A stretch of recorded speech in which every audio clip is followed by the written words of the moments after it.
Hello guys, this is SRINIVAS the developer from the developer channel. Today we are going to solve the SKIDMARK daily challenge of 14 June 2021. Here this is the function get rectangle area.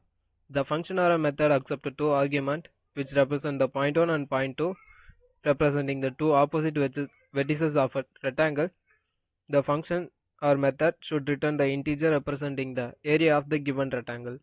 Here they have created a structure with the name point, and they have included x and y axis there for the point 1. They have created a passed the 2 point variables. Here this is x1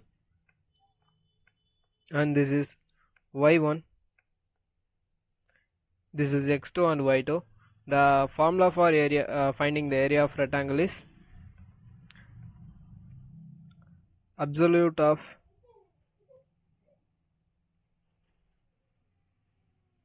x2 minus x1 into absolute of y2 minus y1. So as we apply the formula, here this is the x2 and this is the x1. 4 minus 1 will be 3 and 3 minus 1 will be 2. 3 2s are 6. Here this is minus 5 and this is 2.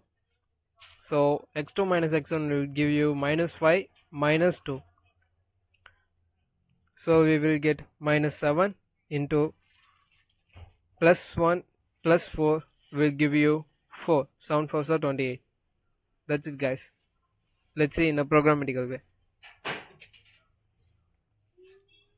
Here this is the structure they have created which represent the x and y axis of a point, and they have passed the they have created a point variable, pointer with okay, structure variable for this point p1 p2 and p3.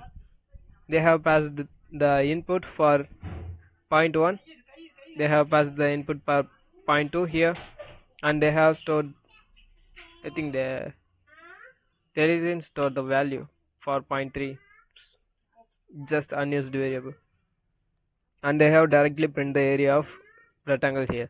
So we should return a integer value, return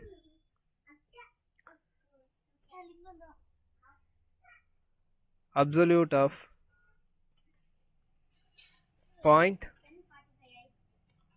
2 of x minus point 1 of x into absolute of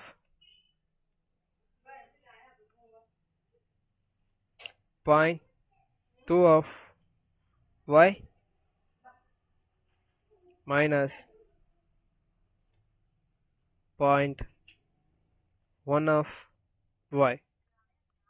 This is nothing but the point 2x is nothing but x2, point 1x is nothing but x1.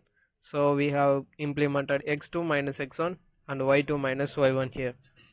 The reason why I use this arrow member function is because we are accessing the pointer structure variable. If the variable is directly a structure variable, we can access those values with the dot access. What? We can access the value using this dot member function. Since this is a pointer variable, we should use this arrow member function. So if we run this program, we will get the proper output for the input 1 and 2. See, we got 6, which is nothing but the required output. If I pass the second input,